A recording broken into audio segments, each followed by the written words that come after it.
Friends. No. No.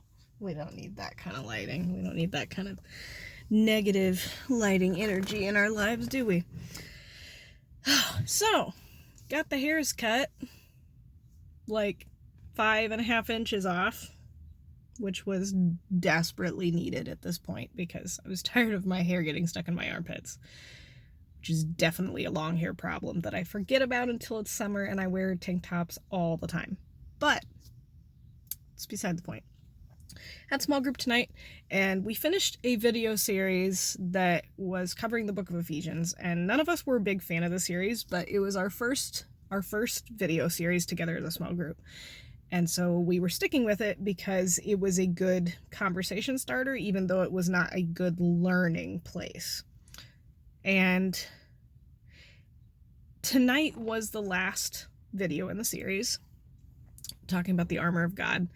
And besides our frustrations with like the lack of focus and how quickly this guy pounded through topics and points that he was making, one thing that has stuck out to me throughout the series is the ability of followers of Jesus to have conversations based on even a snippet of information or a tiny tidbit that they took from, a talk or a book or whatever. And so in this case, when we were talking about like the armor of God and finding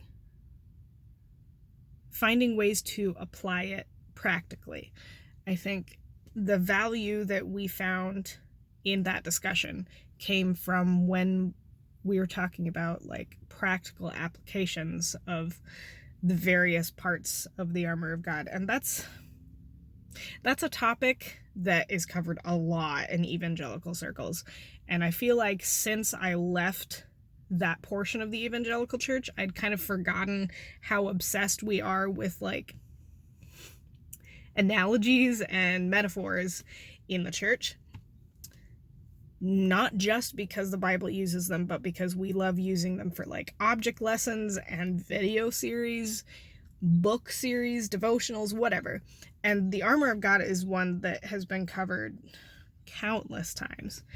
And I think looking at it from the perspective of what you could call an ex-evangelical, which is kind of what I am, I think there is more value in finding practical ways of using the various pieces of the armor of God in application towards how we treat other people and how we love God and love others better than there is in like,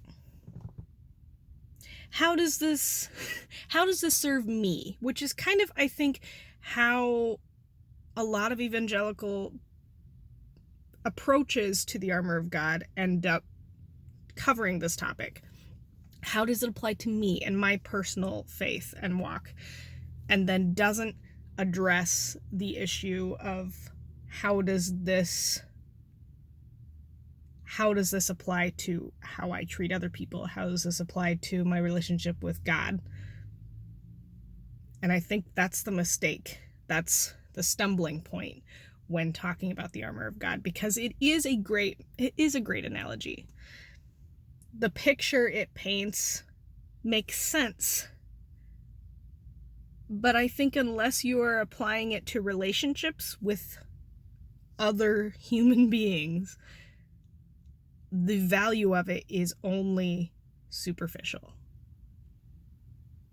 I could be way off base on that, but I don't see the value in it more than on a surface level, unless it is being applied to asking the question, how can I love other people better because I am using these metaphorical pieces of armor? How can I apply truth and righteousness? How can I